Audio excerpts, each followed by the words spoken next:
제가 그 중학교, 고등학교 그리고 대학교 고등학교를 졸업하고 초반부까지는 하나님 앞에 늘 그런 기도를 했던 것 같습니다. 하나님, 이 음식을 먹는데 모든 음식이 살로 가지 말게 하시고 키로 가게 하옵소서, 뭐 이런 기도 굉장히 많이 했던 것 같아요. 근데 지나놓고 나면 하나님이 별로 응답을 안 해주신 것 같기도 하고 예, 제가 내린 결론은 조금만 먹는 겁니다. 여러분, 혹시 몸매 관리를 원하신다면 조금만 드시고, 또 건강을 원하신다면 조금만 드시면 좋을 것 같습니다.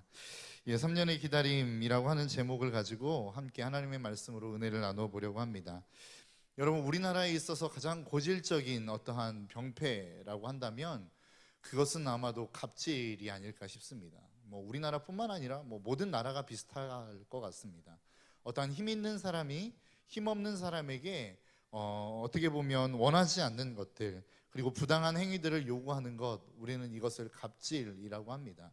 그런데 한국 사회에 뿌리 깊게 내려져 있는 이러한 갑질 문화가 참 많이 있는 것 같고, 그리고 서로가 서로에 대해서 그러한 부분들을 굉장히 쉽게 넘어가는 부분들이 있는 것 같습니다. 그래서 과거에 어떠한 일하는 장소에 보면, 사람을 대하는 직업들을 보면 손님은 왕이다, 뭐 이런 것들을 내걸고 무조건 손님이 하는 것은 다 받아줘야 된다, 이러한 생각들이 있었는가 하면 요즘 뭐 백화점이나 이런 곳에 가보면 그러한 것들이 있더라고요. 지금 당신 앞에 있는 이 직원이 당신의 가족 중 한 명일 수 있습니다. 이 얘기는 무엇입니까? 당신이 만일 입장을 바꿔놓고 생각해 본다면, 아니면 정말로 당신의 가족이라고 생각한다면 그 사람을 어떻게 대할지를 한번 생각해 보라는 것입니다. 여러분, 우리나라 말에 역지사지라고 하는 말이 있습니다. 그 얘기가 무엇이죠? 입장을 바꿔놓고 생각해 보라는 것입니다. 네가 지금 이렇게 이야기하는 것에 대해서 만일 네가 그 이야기를 듣는 입장이라면 너는 어떻게 반응할 것인지를 생각하고 행동하고 이야기하라는 것이죠. 그렇게 한다면 별로 다툼이 없을 것 같습니다. 여러분, 우리가 어떤 삶을 살아가면서 왜 자꾸만 다툼이 일어납니까? 그것은 내 입장에서만 생각하기 때문에 그렇습니다. 다른 사람의 입장도 있고 그 사람의 어떠한 상황도 있는데, 내 상황과 내 입장에서만 자꾸만 생각하고 말하고 그 사람에게 그것을 강요하기 때문에 그 사람과의 다툼이 일어나게 되어진다라는 것입니다. 저도 저희 아내의 관계에 있어서 그런 부분들이 좀 있는 것 같습니다. 많지는 않지만 가장 많이 어려운 부분 중에 하나가 바로 먹는 부분이 아닌가 싶어요. 저는 입이 좋아하는 음식을 좋아합니다. 그런 반면에 저희 아내는 몸이 좋아하는 음식을 좋아합니다. 그래서 이게 서로 이렇게 다툼이 일어날 수밖에 없습니다. 저는 뭐 초콜릿, 과자, 피자, 콜라, 아이스크림 뭐 이런 것들을 좋아하거든요. 그런데 저희 아내는 뭐 이렇게 삶은 양배추, 살짝 데친 브로콜리, 뭐 이런 거, 파프리카 뭐 이런 것들을 자꾸만 먹으라고 합니다. 그러니까 다툼이 일어날 수밖에 없죠. 저는 맛있는 걸 원하고 저희 아내는 몸이 좋은 것을 원하기 때문에 그렇습니다. 그러면서 그런 다툼이 일어날 때마다 제가 드는 생각이 있습니다. 뭐 아이스크림 한 통 먹으나 두 통 먹으나 뭐가 다르냐, 그냥 먹으면 되는 거 아니냐, 뭐 이런 생각들이 있습니다.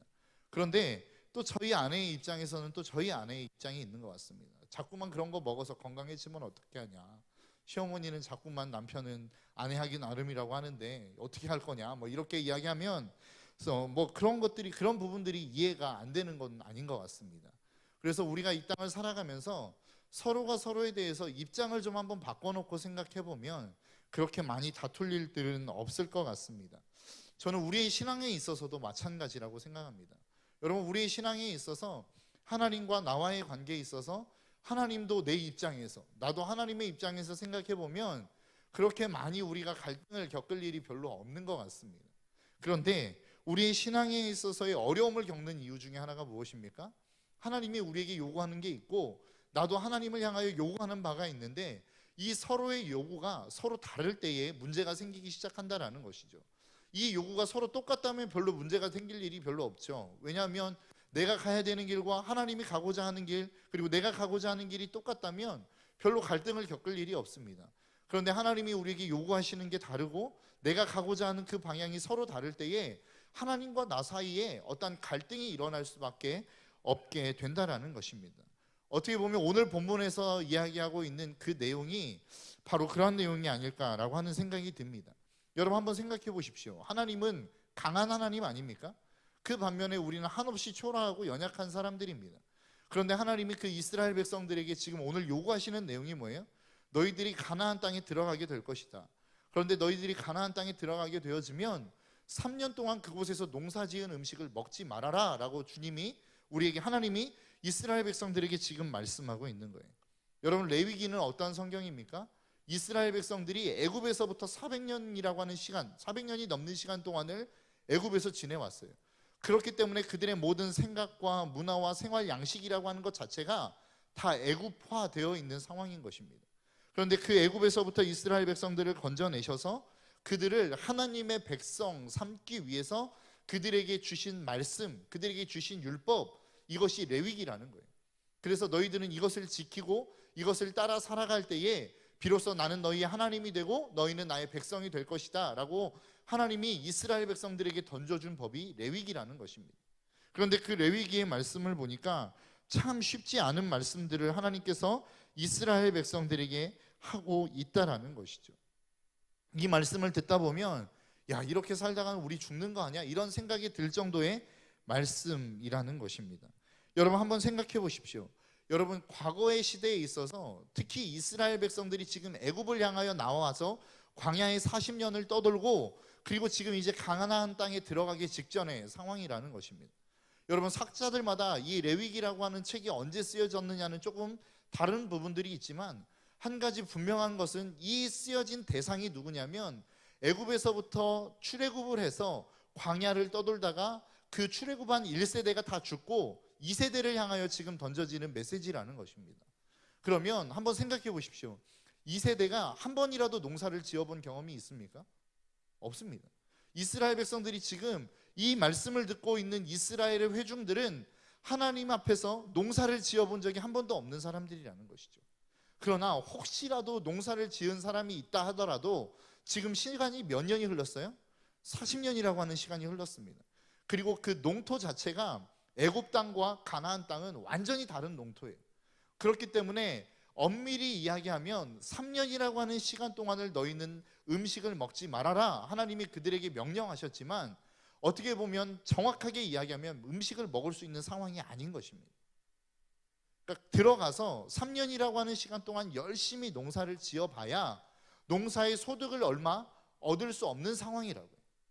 그렇기 때문에 하나님이 그들에게 무엇이라고 말씀하고 있냐면 너희들은 그 땅에 들어가면 3년 동안 음식을 먹지 말아라 라고 하는 이 이야기가 먹지 마는 것이 아니라 먹을 수 없는 상황인 거라고요.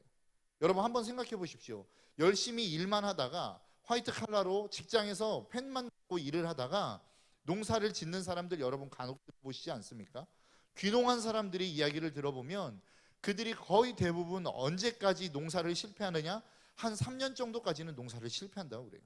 많은 지식을 가지고 농업에, 이런 농사에 뛰어들지만 이 농작물의 수확을 걷기까지는 한 3년 정도 이상의 시간이 걸린다고 이야기합니다. 그 이야기는 뭐예요?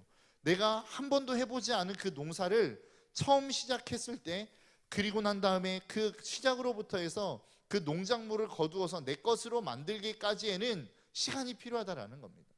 그것을 보통 몇 년을 잡느냐? 3년이라고 하는 시간을 잡는다는 거예요.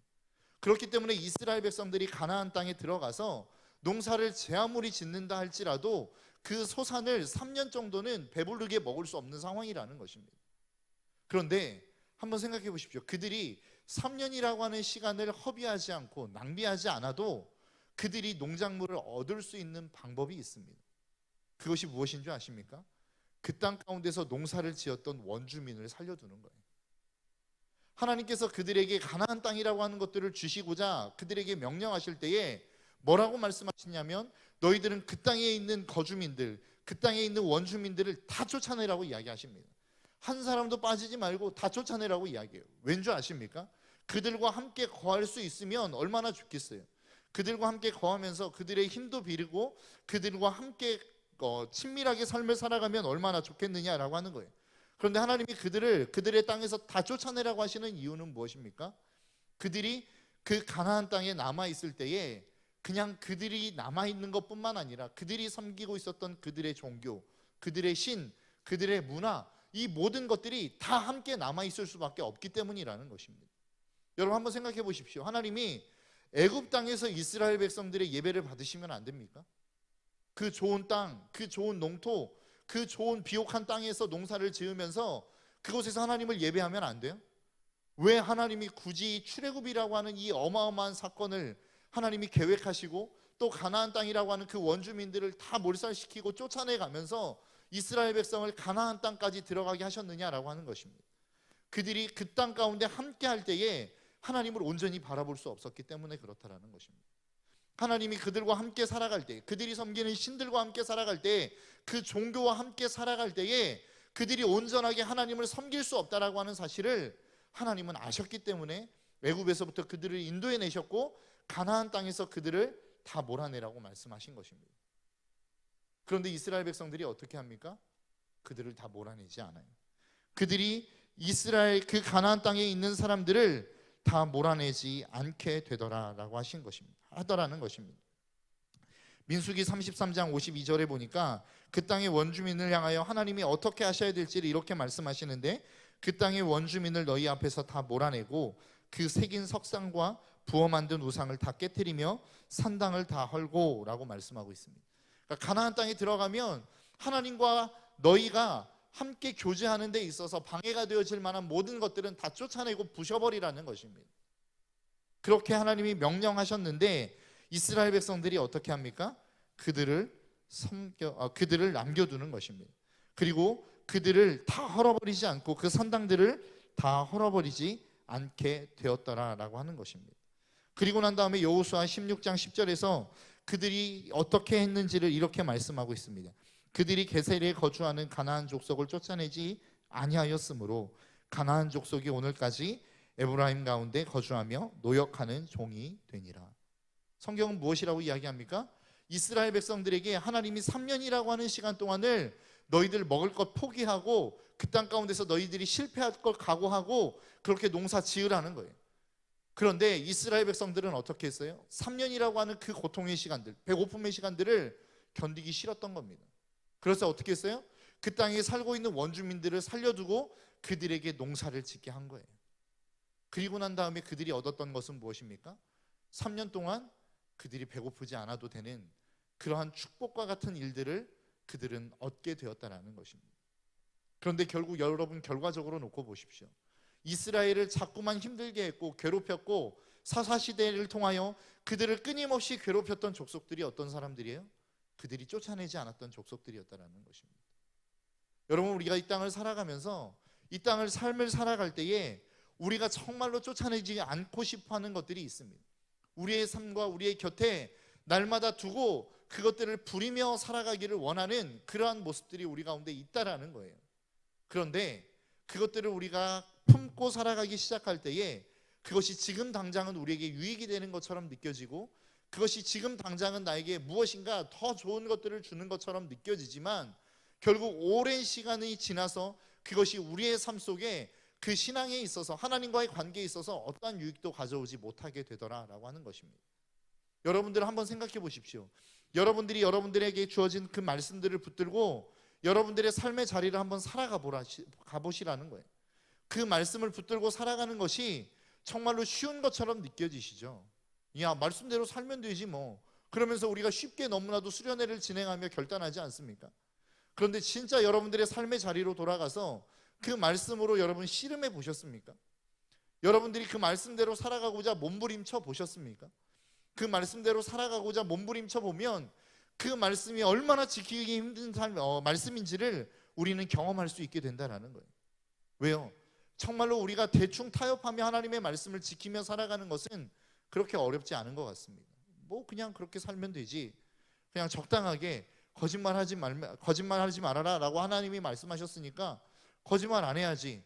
그러나 선한 거짓말은 어쩔 수 없는 거예요. 뭐 이 정도로 타협하며 살아가면 하나님의 말씀이 별로 지키기 어려운 것이 아닌 것처럼 느껴집니다. 다른 사람 미워하지 말아라 라고 이야기했을 때 그래, 미워하지 않으면 되지. 그러나 나에게 해를 가하는 사람은 어쩔 수 없이 미워할 수밖에 없는 거야. 뭐 이 정도로 적당하게 타협하며 살아가면 그 말씀이 지키기 쉬운 것처럼 느껴진다고요. 그런데 문제는 무엇입니까? 진짜 하나님의 말씀을 있는 그대로 여러분 삶에서 지켜보셨습니까? 그 말씀을 가지고 여러분 씨름해 보셨습니까? 그렇다면 이 말씀이 진짜 지키기 어렵다라고 하는 것을 우리는 알게 되어질 거라는 거예요. 그런데 하나님이 오늘 이스라엘 백성들에게 허락하신 그 말씀, 그 명령이 그러한 명령이라는 거예요. 우리가 그냥 3년간 너희들의 소산 할례받지 못한 것으로 여겨서 먹지 말아라 라고 이야기하면 그냥 막연하게 부딪히지 않았을 때는, 그것이 우리의 현실이 되어지지 않았을 때에는 뭐 그렇게 하면 되지라고 생각할 수 있을지 모르겠지만, 당장 들어가서 배고픈데 어떻게 할 거예요? 당장 들어가서 먹을 게 없는데 어떻게 할 거예요? 이스라엘 백성들이 뭐 먹을 것을 막 축적해 놓고 살았습니까? 그렇지 않았습니다. 하나님이 이스라엘 백성들에게는 그날 먹을 것들만 주셨지 그들이 축적해 놓을 만한 그러한 어떠한 음식도 그들에게 주시지 않았다는 거예요. 그러면 어떻게 해야 됩니까? 하나님의 말씀을 지키느냐 말아야 되냐, 이 기로에 섰을 때에 어떻게 해야 될까요? 우리는 지식적으로 다 알고 있습니다. 하나님의 말씀대로 살아야죠. 그러나 그것이 우리의 현실 가운데 직접 부딪히게 되어지면 쉽지 않다니까요. 그것들을 지키는 것이 불가능에 가깝게 느껴진다고요. 이스라엘 백성이 지금 그런 것입니다. 우리가 이스라엘 백성들을 보면서 너무나도 쉽게 정죄하고 비판하죠. 야, 하나님의 말씀을 그렇게 들어놓고는, 하나님의 음성을 그렇게 들어놓고는, 하나님의 기적을 그렇게 수없이 많이 봐와놓고는 어떻게 그렇게 하나님을 쉽게 배반할 수 있어라고 우리는 생각할 수 있을지 모르겠지만, 우리도 마찬가지입니다. 우리가 하나님의 말씀으로 치열한 싸움을 싸워보지 않았기 때문에 그렇게 그들을 비판할 수 있는 것이지, 우리가 진짜 우리의 삶의 자리에서 치열하게 하나님의 말씀을 붙들고 살아가면 그러한 비판이 나올 수 없는 거예요. 왜요? 하나님의 말씀을 붙들고 살아가면 우리는 죽을 수밖에 없는 상황을 맞이할 수밖에 없게 되기 때문에 그렇습니다. 그런데 성경은 뭐라고 말씀하고 있는 것입니까? 그럼에도 불구하고 그 말씀을 지켜야 된다는 것입니다. 왜요? 그것이 우리에게 유익이기 때문에 그렇습니다. 여러분, 하나님이 왜 저와 여러분들을 부르셨다고 생각하십니까? 여러분 한번 생각해 보신 적 있으십니까? 하나님이 왜 예수 그리스도를 이 땅 가운데 보내셔서 자기가 만든 피조물을 위해서 자기의 아들을 줄 수밖에 없었는지를 여러분 생각해 보셨어요? 여러분, 그렇게 예수 그리스도를 이 땅 가운데 보내신 하나님의 이유가 무엇일까요? 하나님의 목적이 무엇일까요? 우리를 잘 먹고 잘 살게 하기 위해서? 아닙니다. 우리가 정말로 이 땅 가운데서 호의호식하라고? 아니라고요. 하나님이 예수 그리스도를 이 땅 가운데 보내시면서 그렇게 십자가에 못 박아 죽으시면서까지 예수 그리스도를 보내셔서 하나님이 이루시고자 하는 하나님의 뜻이 무엇이었을까? 그것은 하나님과의 관계 회복입니다. 하나님과의 관계 회복, 정말로 사랑의 관계로 다시 한번 나도 하나님을 부르고 하나님은 우리에게 찾아오셔서 그렇게 사랑의 관계, 사랑의 교제를 회복시키기를 원하시는 하나님의 마음이 있었다는 거예요. 그게 예수 그리스도를 이 땅 가운데 보내신 하나님의 목적이었다고요. 그런데 우리는 이 목적을 잃어버리고 날마다 무엇에만 관심이 있어요? 내가 어떻게 하면 잘 먹을까? 내가 어떻게 하면 잘 살 수 있을까? 내가 어떻게 하면 다른 사람보다 더 좋아 보이는 삶을 살아갈 수 있을까? 우리는 여기에 관심을 갖고 있는 거 아니냐는 거예요. 이스라엘의 백성들이 가지고 있었던 고민이 그거였어요. 어떻게 하면 우리가 잘 살 수 있을까? 우리가 어떻게 하면 잘 먹고 잘 살 수 있을까? 그러니까 날마다 하나님의 명령 앞에 무너질 수밖에 없는 거라고요. 왜요? 내가 잘 사는 것과 하나님의 명령이 일치하지 않거든요. 그러니까 우리가 그 하나님의 명령 앞에 섰을 때에 부딪힐 수밖에 없는 것입니다. 여러분들의 삶 속에 하나님과의 관계 회복을 위한 몸부림이 있으십니까? 하나님은 그것을 위해서 우리를 이 땅 가운데 예수 그리스도를 보내주셨어요. 예수 그리스도가 이 땅 가운데 십자가에 못 박히신 이유가 그거라고요. 그런데 우리는 날마다 하나님을 향하여 구하고 있는 것은 무엇이냐? 하나님이 예수 그리스도를 이 땅 가운데 보내신 목적에 관심이 있는 것이 아니라 내가 이 땅 가운데서 얼마큼 해야, 어떻게 해야 잘 먹고 잘 살 수 있느냐에 우리의 관심을 다 집중하고 있다는 거예요. 그러면 우리는 100% 실패할 수밖에 없습니다. 담임 목사님이 오늘 주일 말씀을 통해서 우리에게 말씀하셨죠.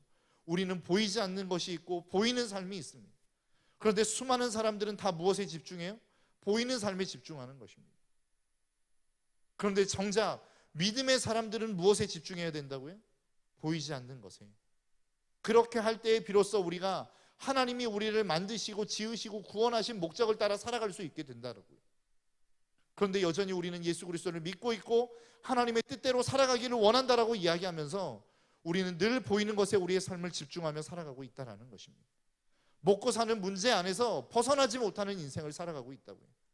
먹고 사는 문제 잠깐 내려놓으면, 조금만 덜 배부르면 조금만 더 화려하지 않으면, 조금만 더 내가 욕심을 내려놓으면 우리가 하나님과의 더 좋은 교통과 소통의 관계들을 맺어갈 수 있는데, 우리의 욕심 때문에 우리는 날마다 우리의 것들, 하나님이 우리에게 주시고자 하는 더 귀한 하나님과의 교제들을 이루지 못하고 살아가는 우리의 모습 가운데 있다라는 것입니다.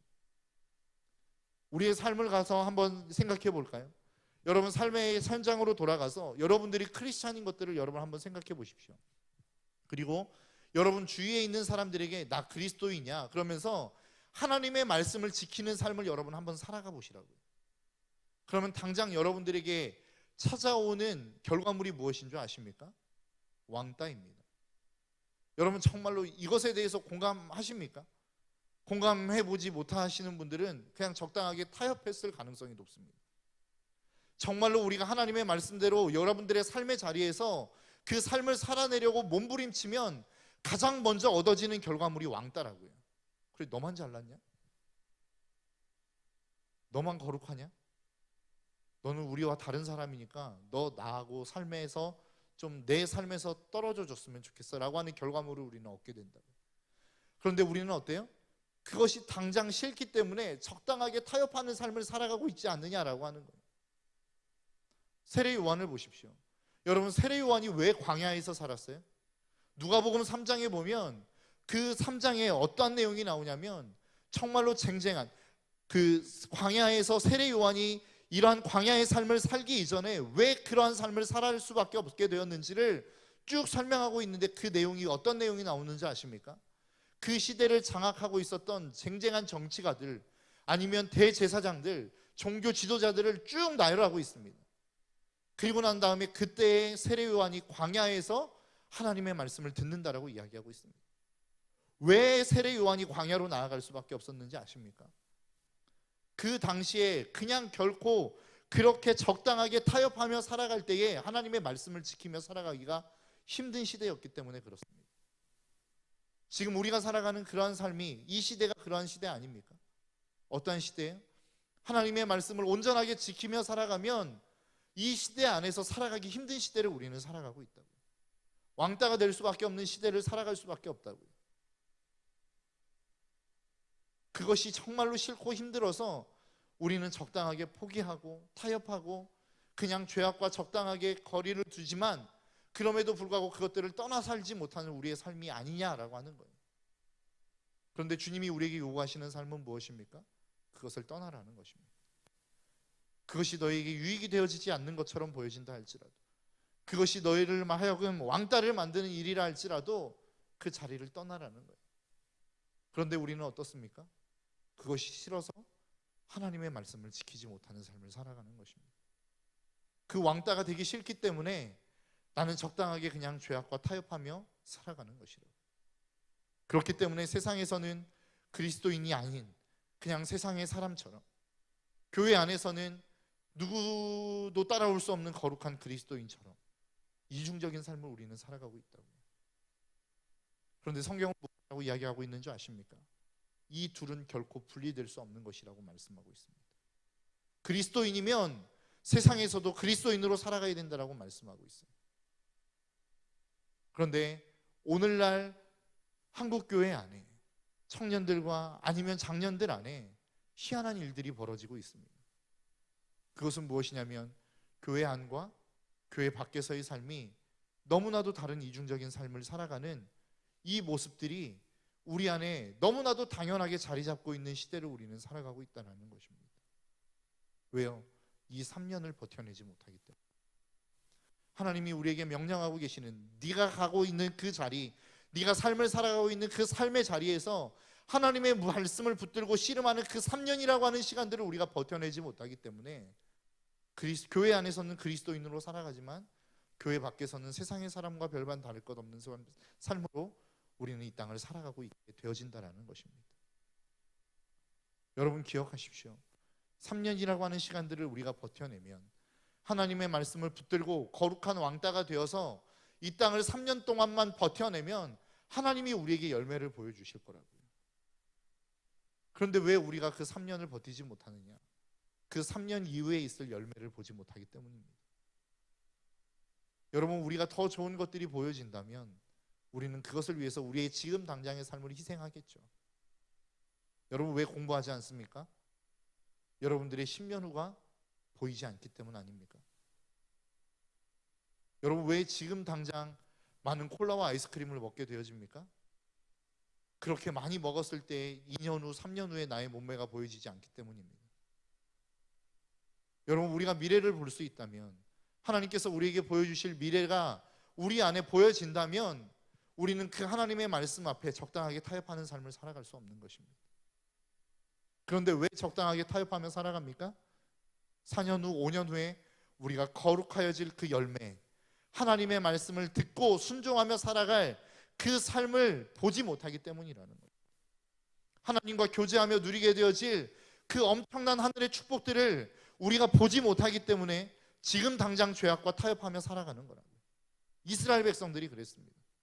이스라엘 백성들이 3년 후에 맞을 그 하나님을 예배하며 얻어질 그 귀한 소산물을 그들이 보지 못했기 때문에 당장 타협한 거라고요. 그리고 지금 당장 타협해서 그들의 10년 후, 20년 후 그들의 2세대, 3세대가 어떠한 고난과 아픔을 겪을지를 보지 못했기 때문에 그들은 원주민을 그 땅 가운데 남겨두었던 것입니다. 그들의 죄악을 그들 가운데 남겨두었던 것이라고. 여러분, 저와 여러분들의 삶 속에서 이러한 모습들이 다시 한번 새롭게 되어지는 축복의 시간이 될 수 있기를 주님의 이름으로 축복합니다. 지금 여러분들의 삶 속에 하나님의 말씀을 붙들 것이냐, 아니면 진짜 내가 세상을 향하여 살 궁리를 할 것이냐, 이 두 갈림길에 서 있는 여러분들 계시죠? 지금 당장 내가 살 궁리를 해 나가면 지금 당장 무엇인가 얻어질 수 있는 것들이 있을 거라고 생각합니다. 얻어질 수 있습니다. 그것이 여러분들에게 편안함과 배부름을 가져다 줄 수 있어요. 그러나 여러분들의 10년 후, 20년 후에도 여러분들의 미래를 그것들이 포장해 줄까요? 성경은 그렇게 말씀하고 있지 않아요. 지금 내가 당장 타협하지 않고 하나님의 말씀을 붙들고 살아가면 지금 당장은 내가 뒤떨어진 것처럼 보여져요. 내가 지금 당장 여러분들의 전문 서적을 가지고 공부하고 영어 단어 몇 개 외우고 스파이 몇 개를 쌓으면 그것이 여러분들의 인생을 책임져 줄 것 같죠. 그것이 그리고 여러분들의 만족감을 줄 수 있습니다. 여러분들의 친구들과 비교해서 그래 나도 이만큼의 스펙을 쌓았어 라고 하는 만족감을 줄 수 있다고요. 그러나 그것이 정말로 여러분들의 10년 후, 20년 후에 여러분들의 인생을 보장해 줄 거라고 생각합니까? 저는 그렇지 않다고 생각합니다. 여러분, 어떤 목사님이 그런 간증을 했습니다. 하나님이 조금만 한번 모든 것, 조그만한 상황 하나만 살짝 비틀면 모든 것들이 다 무너질 수 있다라고 하면서 어떤 예를 드셨냐면, 어떠한 한 대기업에 예배를 인도하러 가셨대요. 예배를 인도하러 가셨는데 주일날 예배를 드려야 된다라고 말씀드렸더니 그분이 뭐라고 이야기하냐면, 이 반도체 하루 생산을 중단하면 얼마만큼의 손해가 나는 줄 아십니까? 라고 하면서 손해액을 쫙 하더라는 겁니다. 그런데 그 손해액이 결코 만만치 않은 금액이었어요. 그렇게 하고 그냥 그런가 보다라고 하면서 그분은 주의를 지키지 않고 그 반도체를 생산하는 일들을 계속해서 했답니다. 그런데 문제가 뭐예요? 몇 년 후, 한 2년 후, 3년 후가 지나서 반도체 값이 반토막이 났답니다. 그리고 난 다음에 어떤 일이 벌어졌느냐? 아무리 물건을 팔아도 유익이 생기지 않는 거예요. 물건을 팔면 팔수록 손해가 나는 거예요. 그 간증을 하시면서 뭐라고 말씀하시냐면, 하나님께서 어떠한 상황 하나만 살짝 비틀면 우리의 인생은 아무것도 아닌 게 된다는 거예요. 지금 당장은 그것이 우리에게 막대한 유익을 가져오는 것처럼 느껴지고 지금 당장은 그것이 우리의 인생을 책임져 줄 것처럼 느껴지지만, 하나님이 그 상황 한번 조그만한 거 비틀어 버리면 우리의 인생은 아무것도 아닌 인생이 된다고요. 그러면 우리가 받아야 되고 우리가 붙들어야 되는 것은 무엇이냐라고 하는 거예요.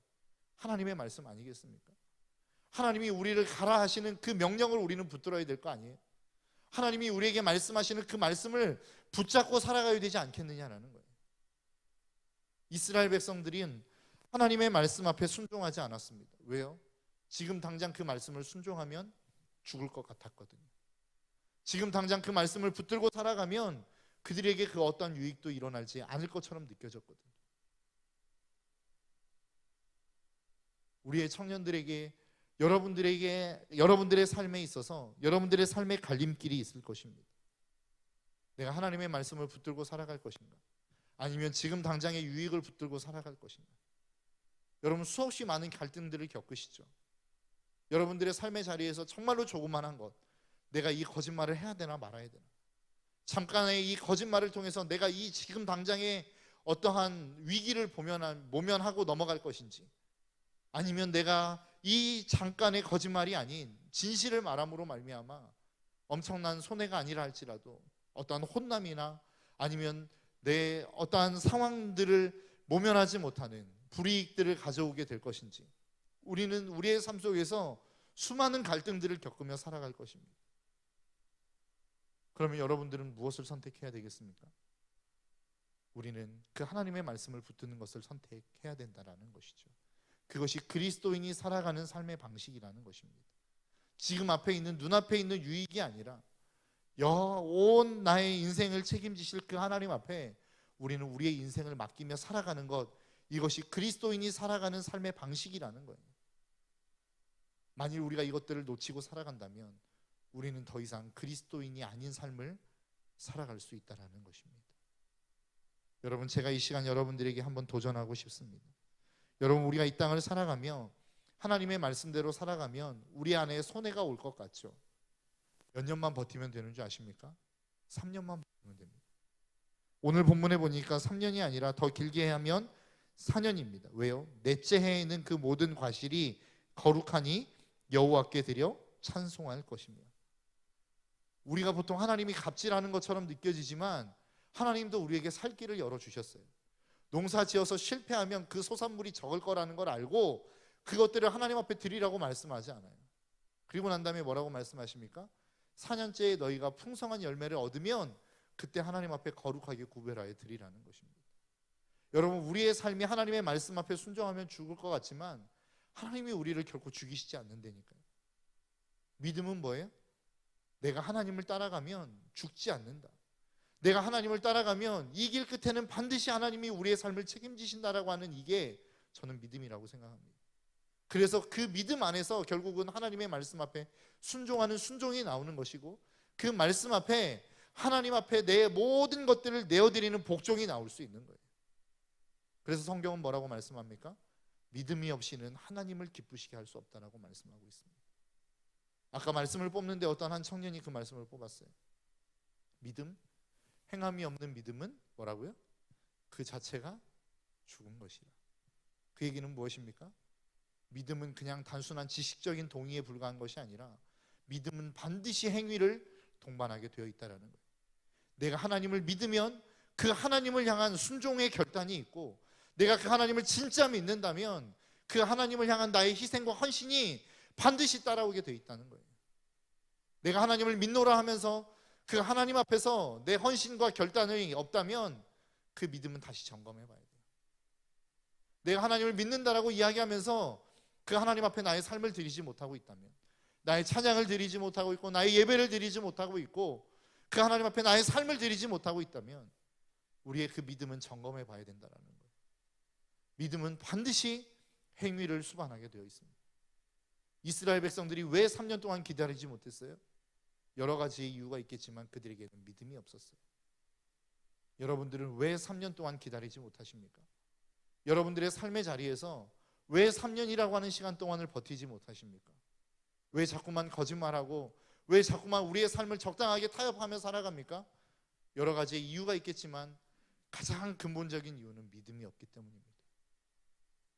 여러분, 저와 여러분들의 삶 속에 다시 한번 하나님 앞에 우리의 믿음을 점검하고 그 하나님이 주시는 참된 믿음을 가지고 살아가는 저와 여러분들의 삶이 될 수 있기를 주님의 이름으로 축복합니다.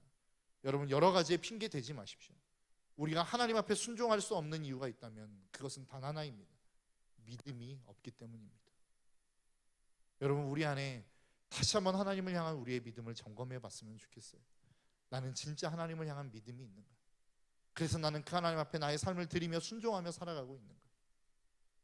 아니면 나는 믿음이 있는 척하고 있지만 나는 믿음이 없는 자가 되어서 내가 할 수 있는 영역만 하나님 앞에 나의 삶을 드리고 있는지, 저와 여러분들의 삶 속에서 다시 한번 우리의 믿음을 점검하며 그 하나님 앞에 우리의 믿음을 다시 한번 세워갈 수 있는 축복의 공동체가 될 수 있기를 주님의 이름으로 축복합니다. 이 시간 우리 함께 좀 기도하며 나아갔으면 좋겠습니다.